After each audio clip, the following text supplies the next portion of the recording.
what's your take on what's happening right now? We've learned from Iranian sources. It seems that Iranian media have published a map on Israel that all these planes going to Israel. What's going on in Israel? Are we going to see new attacks on Iran?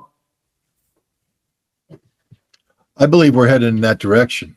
I think what we see right now is a master plan that's been embraced by both Israel and the United States that's focused on regime change, using the Iranian nuclear program as justification for this regime change.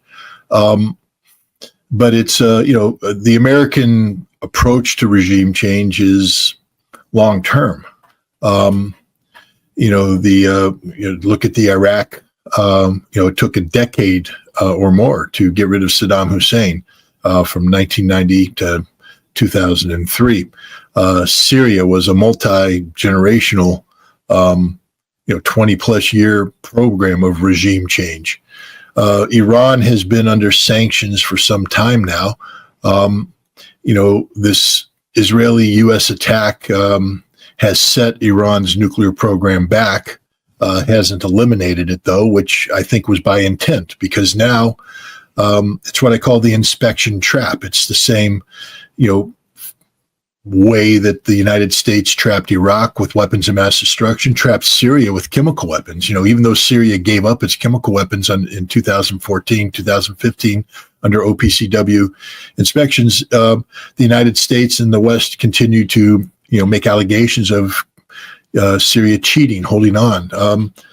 And right now you see the same play being done. The IAEA has to be allowed back in. Iran won't, and that's deliberate. This was a deliberate setup by the IAEA to make themselves unwanted in Iran. So, what happens when you don't have inspectors on the ground in an incompletely destroyed or not destroyed at all nuclear program? It allows people to say, oh, they're pursuing a nuclear weapons program. We have to keep the sanctions in place. We have to keep, the pressure on. And it could lead to a situation where you have periodic exchanges of bombing designed to destroy the social fabric of Iran and bring down the Iranian government, which is the objective of the United States and Israel. It's never really been about the nuclear program, because I think the West understands there never was a nuclear weapons program. And I don't believe Iran is going to be pursuing a nuclear weapons program. Just like, after a couple years, Saddam gave up any, desire of having weapons of mass destruction, but we continue to say, oh, he has them, they're secreting. Syria gave up their chemical weapons, but they had them, they were secret. Iran doesn't want a nuclear weapons program, but they have a nuclear program now that's not being inspected by inspectors, so therefore we believe they have, nuclear. I just think that this is what we're looking at now. It's a variation of a theme that's succeeded in Iraq and in Syria, and Israel and the United States believes it will succeed in Iran as well. I think that in the aftermath of during the attack on Iran, we've learned what I was surprised, because I saw how the Iranian society has changed. I haven't seen this, Scott, before. I read about it in the aftermath of during the war with Iraq. And even the people who are in the West, who are outside Iran, they somehow criticize the government, the system, and all of this. They're supporting the government. They're supporting Iranian people. And I don't see Iran giving up with these sort of pressures. Do you feel that Donald Trump would understand that if they go to war, it can take a decade, in my opinion, and they're not going to win, because Iran is different? I don't know how much of this sort of understanding is acceptable for the administration. In order for something to be comprehended or understood, there has to be knowledge. And I don't believe there's anybody in the Trump administration that has genuine knowledge of Iran. We have intelligence operatives who are able to identify weaknesses in the Iranian structure, but these are standard weaknesses you get anywhere. People like to drink.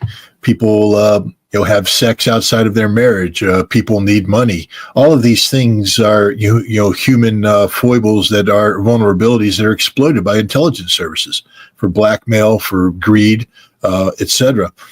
And, Iran has shown that it is susceptible to this as well.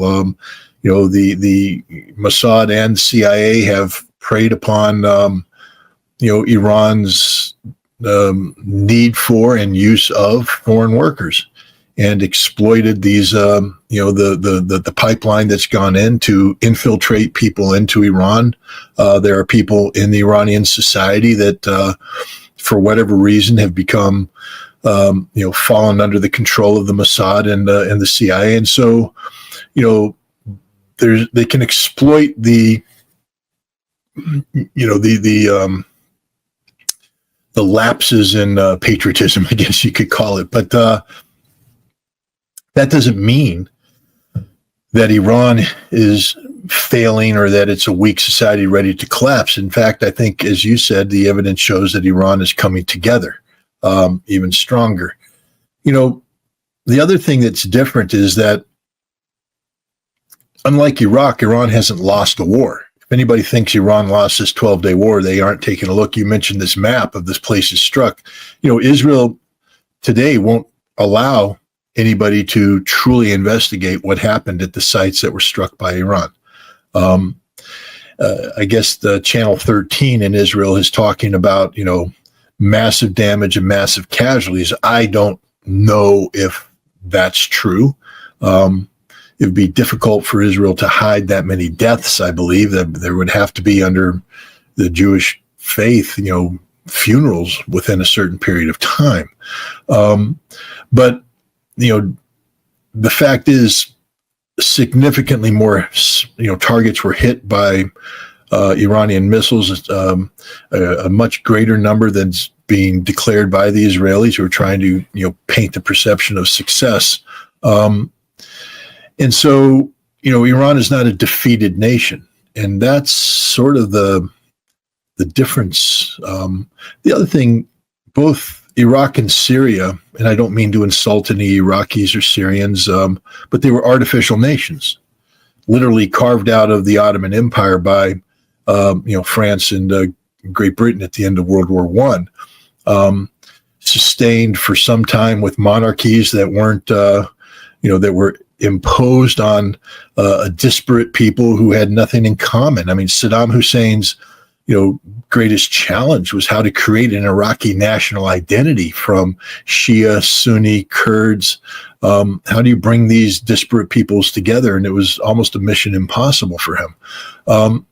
Iran is a ancient land. The Persian culture goes back, more than 3 millennia.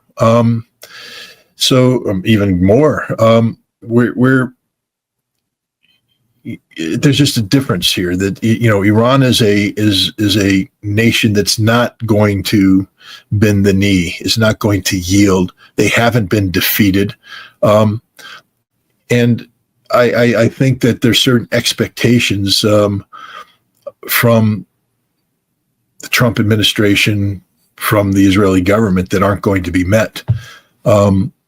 Understand this too, Trump has a little more than 3 years left. It took over a decade, as I said, to get rid of Saddam after defeating him in the Gulf War. It took more than 2 decades to get rid of Bashar al-Assad. And this is after a major civil war or foreign-induced civil conflict that almost defeated him. The Russians had to intervene in 2015 to save him.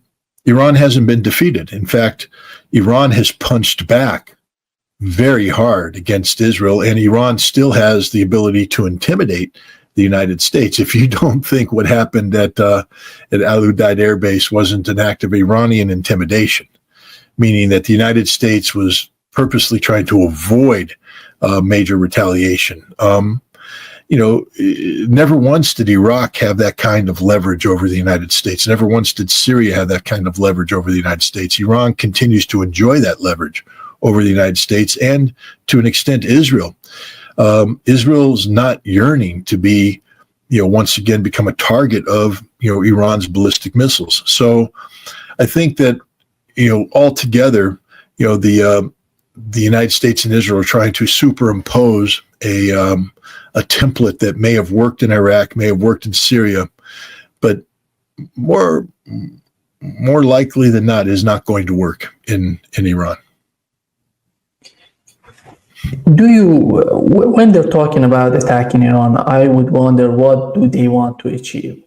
In their first attack, in my opinion, it was all about the regime change. You see the decapitation, you see the way that they were bombing with drones and all of these nuclear facilities. They used fighter jets for nuclear facilities. They targeted the Iranian scientists. But the main goal was the decapitation and bring some sort of chaos in Iran.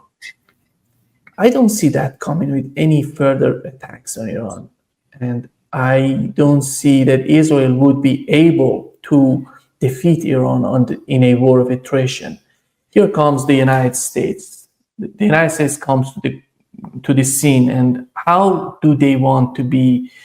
Do they want to continue? Do they want to fight a war on behalf of Israel, which we know that the United States with the bases in the Middle East, in the Arab states, they're not capable of using those bases. They're going to be targeted easily. They're going to use Diego Garcia, which is defenseless. We know that the air defense system is not that good for Diego Garcia, and Iran can reach it. How is that going? Because you have to bring all these elements in your decision making. How do you find that? Well, first of all, we have to understand that the Trump administration has yielded the floor to Israeli intelligence, meaning that the CIA and other intelligence organizations that normally provide the foundational analysis on Iran and, how things could play out have been pushed to the side, and it's Israel that's come forward. And we also know that Israel's intelligence, sometime around 2001, gave up on, if you remember, I say if you remember, I don't even know when you were born, but the 1973 Yom Kippur War. It was a major intelligence failure on the part of Israel, not on the part of Amman or even Mossad, both of whom detected evidence of Egypt making preparations to cross the Suez Canal and reported it up the chain of command. Not on the part of the IDF, whose frontline forces were reporting suspicious activity, things were taking place. But on the Israeli system, they had what they call the concepcia. And the concepcia at that time is that Egypt would never seek to cross the Suez Canal because they couldn't win that fight, that they would never take such a gamble. So therefore, everything they're seeing that suggests Egypt is preparing to cross the Suez Canal is dismissed because it doesn't fit the concepcia of the Israeli leadership. Well, it turns out the concepcia was 100% wrong, and Egypt did go across the border. And from that point on, Israel created a whole different approach to intelligence. To eliminate the concepcia, they created a position called the Doubting Thomas, a very senior colonel, and all assessments that would be produced that would make their way up to senior decision making had to go through the Doubting Thomas. And if the Doubting Thomas asked a question or asked for clarification, it had to be addressed to his satisfaction before it could go up. No senior leader would read an assessment that hadn't gone through the Doubting Thomas. And so this helped create a situation, for instance, where Israel in 1994 made a decision to move away from a decision that had been made in 1991 to assassinate Saddam Hussein, and instead work with weapons inspectors to seek to reduce the threat from Iraq by eliminating weapons of mass destruction under United Nations supervision. Israel was able to make this shift because they weren't married to a conception. They started to go to fact-based analysis, and this worked through Yuri Sergey, and then I forget the. And I can't remember who replaced him. I met him several times, but I can't remember his name right now. Went on to be a very senior Israeli chief of staff, I believe. But he was, the head of Amman in the end when I left was a guy named Amos Gilad. And Amos Gilad was more of an ideologue.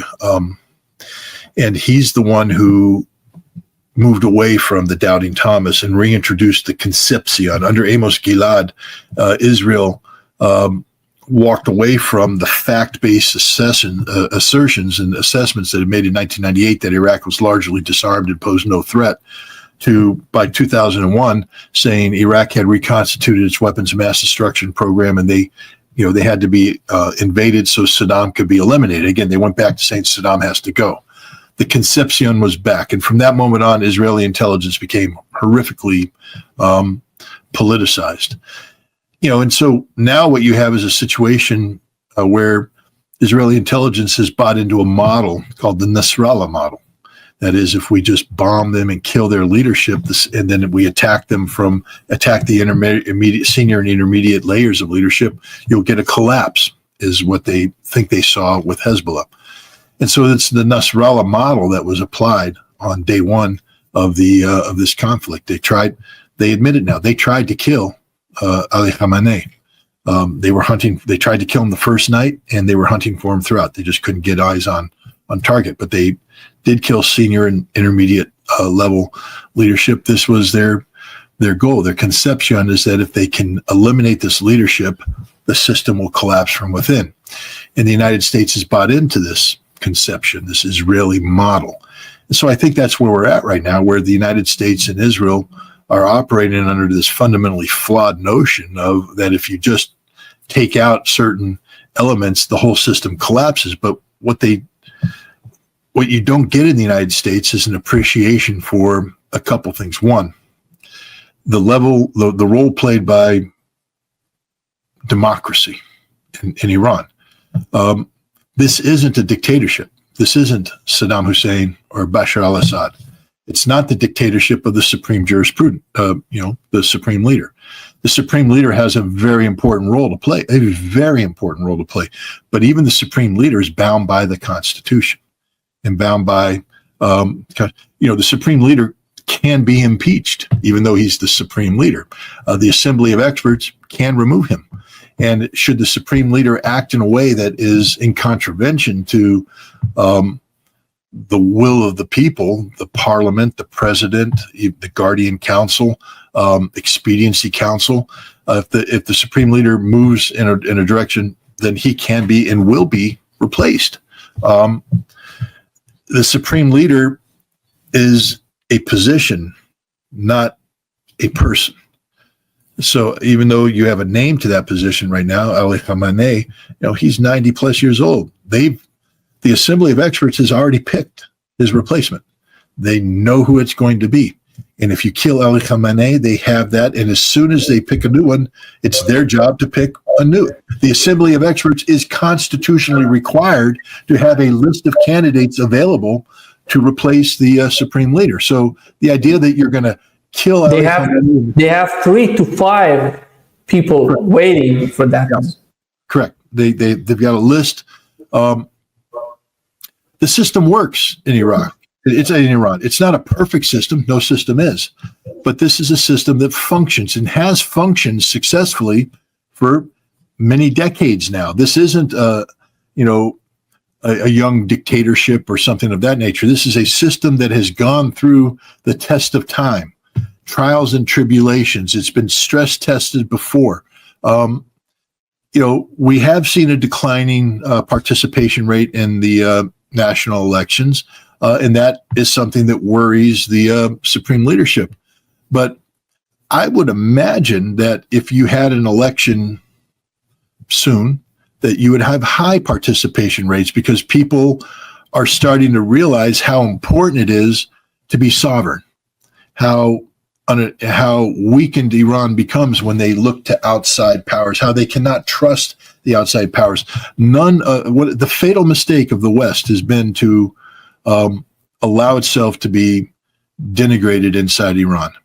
To me, the fatal weakness of Iran was this desire to be part of the West, this desire to belong with the West.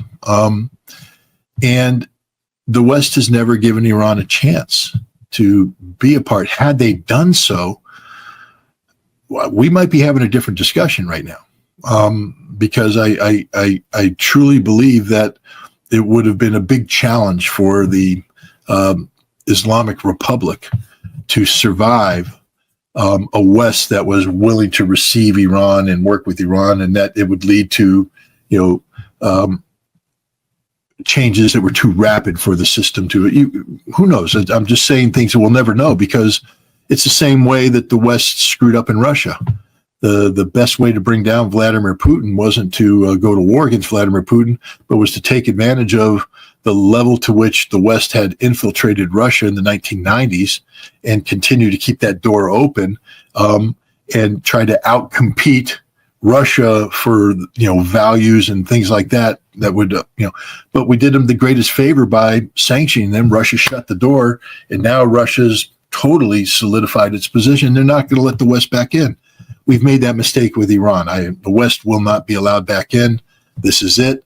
And I think the Iranian regime is very resilient, and can withstand this. They'll definitely outlast Trump. I believe that the idea that the Iranian regime is going to collapse because of anything Donald Trump has done. The worst Donald Trump can do is get America involved in a long-term conflict with Iran. But that will create political problems, be devastating to the economy, etc. If they want to play the wait and see game, sanctions, things of that nature, it'll outlast Trump. And, remember, we have to recognize that the United States is a power in transition right now, away from being the global hegemon to being, one of many multipolar. We're seeing the rise of Russia and China and their influence. I don't think Iran is going to allow to be isolated like Iraq and Syria were. I think you're going to see Iran actually be integrated into this massive community called BRICS, and as a result, Iran will be able to outlast, both Israel and the United States. And neither Israel nor the United States is in a big hurry to go to war with Iran, because for Trump it would be politically devastating, and for Israel, they got hurt. I mean, they're right now going to the doctors, getting X-rays, and he's saying, "Well, he broke all your ribs, he bruised your kidneys, you're hurt. You don't want to get back in the ring." So I think this regime change fantasy will fail, but I do believe that both Israel and the United States are using what I call the inspection trap model, a modification of Nasrallah model and the Saddam model and the Assad model. What I found somehow similar to what has happened to Russia. These people who are in Iran, who are part of the government, who are part of high-ranked people like Javad Zarif, the ex-prime minister, the ex-foreign minister of Iran and former prime minister of Iran, he and his people and the people like him, they wanted to be part of the West. They wanted to have a better relation with the West. We had the same sort of issue, with the same sort of attitude on the part of Russia. They wanted to be part of the West. They wanted to be closer to the United States, to Europe. But anytime they try to do that, it seems somehow in the West they've been perceived as weak, as getting weaker. That's why they're pursuing. They want to be connected with the West. But after all, you look at what has happened to Ukraine in the war with Russia. What I see right now in Russia, in my opinion, Vladimir Putin is trying to negotiate with the United States because he wants to get rid of what's going on in Ukraine as soon as possible. He doesn't care about the future because he doesn't see a future with the United States. It seems that the same thing is happening when I follow the Iranian media inside the country, and the way that they're criticizing these people like Javad Zarif and these people, they're getting weaker inside the country. And for those people who are concerned about the great fight between the United States and China, So why you're making these people in Iran, in Russia, weaker than before? Why you're putting them in a corner that they're not going to be in charge? They're not going to have any sort of power to talk about having a better relationship with the West. And how do you find this? How do you find the level of understanding, the level of the mutual understanding between the United States and these two countries, Iran and Russia? Well, since you brought up the Russian model, let's expand upon that first. The fact of the matter is the United States has not had, genuine Russian experts for some time now. We have a class of people who came into academic and political prominence in the 1990s. Michael McFaul is a notable example of this. People whose opinion of Russia was shaped not by the former Soviet Union, but by the collapse of the Soviet Union in the decade of the 90s, when Russia was a failed nation lying prostrate at the feet of the West, and the West was exploiting them. And the resentment that then exists amongst this class when Putin stood on his feet and said, no, we refuse to be exploited. The Russian reset that Barack Obama undertook, I think in 2009, was not about resetting relations. It was regime change. It was about keeping Vladimir Putin out of power. Putin, just so people realize, constitutionally could have 2 consecutive terms, but the Constitution didn't say what happens if he gaps a term and then the clock resets. And so he swapped out with Dmitry Medvedev, who was prime minister and now became president, and Putin became prime minister. And the goal of the reset was to keep Medvedev in office and keep Putin out of office. That's the regime change they wanted, because they felt that Medvedev was more open to reforms and and more open to keeping the U.S. and the West entrenched in Russia. It failed miserably, and Putin came back. And if you notice, one of the first things Putin did when he became president the third time was to ban, Western NGOs and all these vectors into Russian society that the West was trying to exploit under Medvedev's, term as president. But let's look at Dmitry Medvedev. Here's a man who the West said, we can do business with because he's not as, anti-Western as Putin, that he's somebody who has a different approach. Today, he's a rabid dog. I mean, read his tweets there, and I don't know what the future is going to hold, for Zarif, but I would say that in Iran, it's the same problem. We don't have genuine Iranian experts. We have people like Kenneth Pollack and others who have made a living off of just making things up about Iran, just like other people make things up about Russia.